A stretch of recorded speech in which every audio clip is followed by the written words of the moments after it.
way to buy real estate. Buy real estate and wait. वैसे ये जो वैभव ने आपको गुरु मंत्र दिया है ना, एक्चुअली इसी गुरु मंत्र का काफी सारे लोगों ने इस्तेमाल किया और उन्हें फायदा मिला है। इनफैक्ट 9% मिलियनेयर्स इसी गुरु मंत्र के कारण बने हैं। इन्होंने वेट किया और उस प्राइजेस का इनको फायदा मिला। वो क्या कहते हैं, सब्र का फल मीठा होता है। क्या बात है। इसी के साथ शुरू करते हैं आज का हमारा शो, जिसका नाम है प्राइम लोकेशन। मेरा नाम है वैभव और साथ है सोना। Prime location. अगर आप ये शो पहली बार देख रहे हैं तो हम आपको बताना चाहेंगे कि प्राइम लोकेशन ये शो आपकी प्रॉपर्टी खरीदने, बेचने और इन्वेस्ट करने से जुड़े सारी प्रॉब्लम्स का सलूशन है। ये आपको रियल एस्टेट से जुड़ी कई सारी नॉलेज देता है विद ऑथेंटिसिटी। यस, तो चलिए शुरू करते हैं, जानते हैं आज के हमारे इस नॉलेज के लाइनअप में क्या है। इन्वेस्ट आखिरकार किधर करना चाहिए, लैंड में, कमर्शियल प्रॉपर्टीज में या फिर रेजिडेंशियल प्रॉपर्टीज में? आज इस वायरल सवाल का एक्सपर्ट जवाब हम जानेंगे।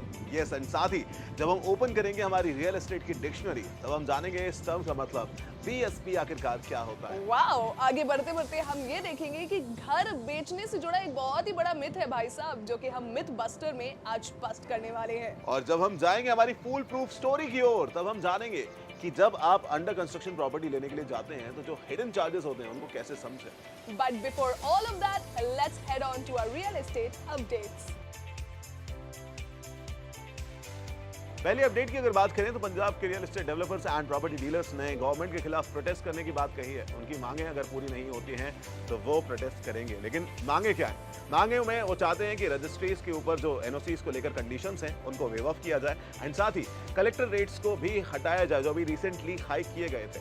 Coming up in the next update, as per the unified development control promotions and regulations, ऐसी बिल्डिंग जिसका प्लॉट एरिया 500 मीटर्स या फिर उससे ज्यादा है, वहां पर रेन वाटर हार्वेस्टिंग सिस्टम लगाना उन्होंने मैंडेट कर दिया है।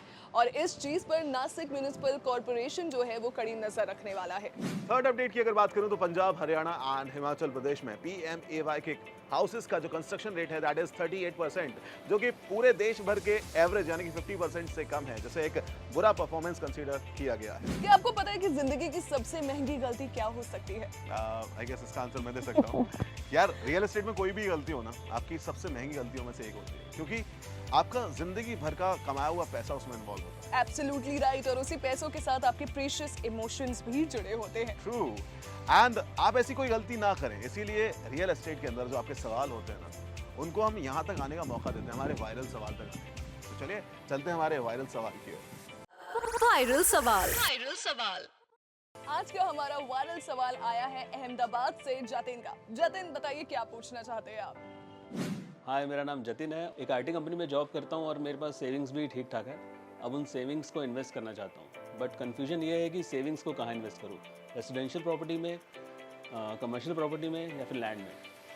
जतिन का ये जो सवाल है ना, ये आपके दोस्त या फिर आपके बॉस के बस की बात नहीं है। इसके लिए हमें जाना होता है एक रियल एस्टेट एक्सपर्ट के पास। तो आज के हमारे वायरल सवाल का जवाब देने के लिए हमारे साथ मौजूद हैं मयंक अग्रवाल सर, जो कि एक रियल एस्टेट एक्सपर्ट हैं, पिछले 10 सालों से इस बिजनेस में है and he takes his business very seriously. तो मयंक, ओवर टू यू। देखिए, आज की तारीख में real estate has more end users than investors, whether this is the truth. और रेजिडेंशियल में अभी आज की तारीख में उतना कैपिटल अप्रिसिएशन नहीं मिल रहा है, लेकिन residential is one thing that will give you security. अभी इंडिया जैसी कंट्री में सीनियर लोगों के लिए वेलफेयर बहुत कम होता है कंपेयर टू द वेस्ट, तो बुढ़ापे में घर ही आपका साथ देने वाली। So from an emotional angle, from a security angle, you should buy a house.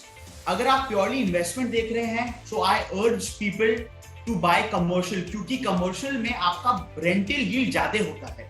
Residential में आपको 2.5 से 3% मैक्सिमम मिलेगा, लेकिन commercial में आपको भाड़ा 6 to 8% भी मिल सकता है साल का of your property value. Coming to land is one of my personal favorite investment options, लेकिन land में ज्यादा रिस्क है, high risk high return, encroachment हो सकता है, there could be 10 problems. You should only invest in land if you can handle your land. And आपको जहां infrastructure आ रहा है, मान लीजिए you have to be educated in the industry to buy land. ऐसे हवा में कभी जमीन नहीं खरीदनी चाहिए। अगर मान लीजिए आपको पता चल रहा है कि बाजू में कोई बड़ा बड़ा इंफ्रास्ट्रक्चर प्रोजेक्ट आ रहा है, उसके बाजू में आप जमीन खरीद सकते हैं। करेक्ट जोन में खरीदना चाहिए आपको जमीन। ऐसा नहीं आपने गलती से एक ऐसे नो डेवलपमेंट जोन में ले लिया कुछ। So there are lot of things to land, but if you invest in the right land you get very good capital appreciation. Thank you so much Mayank sir. I think ये जतिन के साथ साथ मुझे भी क्लियरली समझ में आ गया है कि what is and where is the right way to invest. Yes, and अगर आपका भी कोई सवाल है तो आप हमें कमेंट सेक्शन में बता सकते हैं, एंड साथ ही आप हमें व्हाट्सएप भी कर सकते हैं 9506 104 104। वैभव, क्या तेरे को पता है बीएसपी का मतलब क्या होता है? बीएसपी मतलब नहीं sorry, it's all about real estate. तो अभी मुझे तो इसकी जानकारी नहीं है, लेकिन हमारे पास एक डिक्शनरी है स्पेशली इसी के लिए बनी, रियल एस्टेट की dictionary. So let's open that dictionary और जानते हैं what exactly BSP is. Real estate dictionary. देखिए, जब आप बात करते हैं रियल एस्टेट की डिक्शनरी की तो उसमें ये टर्म निकल कर आता है बीएसपी, यानी कि बेसिक सेल्स प्राइस। जब आप बात करते हो कि आखिर यार बेसिक सेल्स प्राइस क्या होता है, तो देखिए किसी भी प्रॉपर्टी का पर स्क्वायर फीट का जो रेट होता है, अगर आप उसको मल्टीप्लाई करेंगे ओवरऑल उसके एरिया के स्क्वायर फीट से, तब आपको मिलेगा बेसिक सेल्स प्राइस। चलिए थोड़ा सा मैथमेटिकली फॉर्म में जानते हैं कि अगर किसी प्रॉपर्टी का पर स्क्वायर फीट जो रेट है वो 1400 रुपये और वो ओवरऑल उसका अगर एरिया है 1000 स्क्वायर फीट, तो इसका बेसिक सेल्स प्राइस होगा 14 लाख रुपए।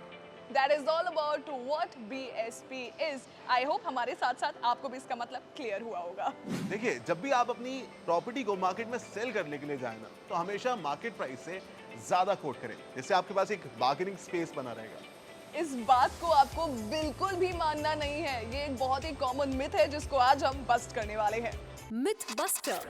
Myth buster. अक्सर सेलर्स को ऐसा लगता है कि अगर आप अपने घर की प्राइस कॉम्पिटिटिव प्राइस से ज्यादा नहीं रखेंगे तो आपको उस घर का ज्यादा प्राइस मिलेगा भी नहीं, मतलब आप ज्यादा मांगेंगे नहीं तो आपको ज्यादा मिलेगा नहीं। Basically it's a myth.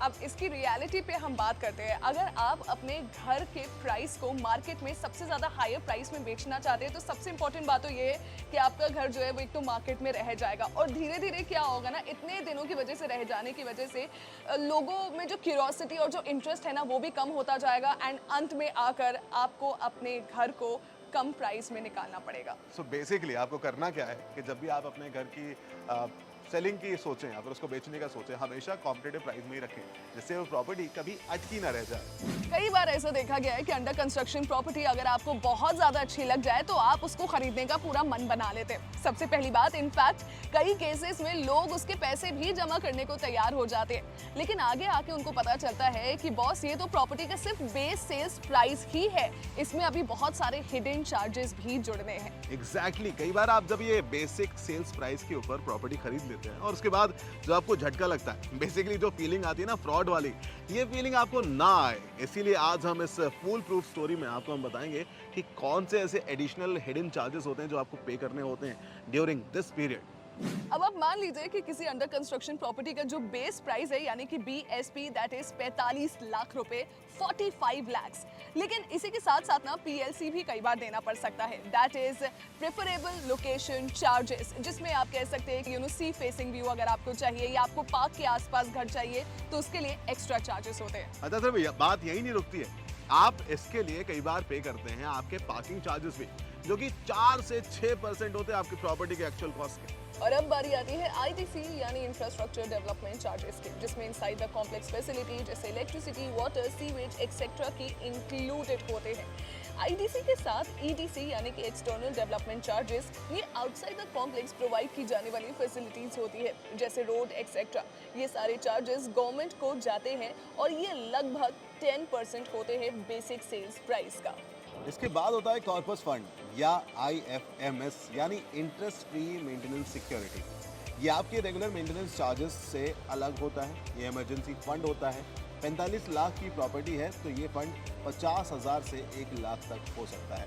Power backup और क्लब एंड एमिनिटीज के लिए लमसम अमाउंट लिया जाता है। दोनों के चार्जेस 50,000 से 1.5 लाख तक हो सकते हैं इस केस में। अब stamp duty and registration charges लगते हैं जो आपकी प्रॉपर्टी वैल्यू की 5 to 10% तक हो सकते हैं। अगर प्रॉपर्टी अंडर कंस्ट्रक्शन है तो इफेक्टिव GST 12% इसमें लग जाएगा। अब अगर कुल मिलाकर देखा जाए तो आपको आपके बेसिक सेल्स प्राइस के 30 to 60% charges as hidden charges देने पड़ सकते हैं। It depends on which state you live in and other factors as well. Exactly तो मैं यही कहूँगा कि यार कभी भी ये बेसिक सेल्स प्राइस को एकदम से देखकर जंप ना करें डील के अंदर, हमेशा आप अपनी रिसर्च करें, जिससे आप ये बाकी की सारी चीज़ों से बच सकते हैं। बेसिकली आप फूल नहीं बनेंगे अगर आप प्राइम लोकेशन की रिसर्च को देखते रहें। That is absolutely right. और साथ साथ हमें बताइएगा कि आपको आज का ये जो एपिसोड है वो कैसा लगा। Please like it, share it, subscribe it. और नॉलेज बांटने से बढ़ती है, because remember knowledge is power. In short, यहाँ पर आज का हमारा एपिसोड यहीं पर खत्म होता है। अगली बार फिर मुलाकात करेंगे, तब तक देखते रहे प्राइम लोकेशन मेरे और सोना के साथ। Prime location.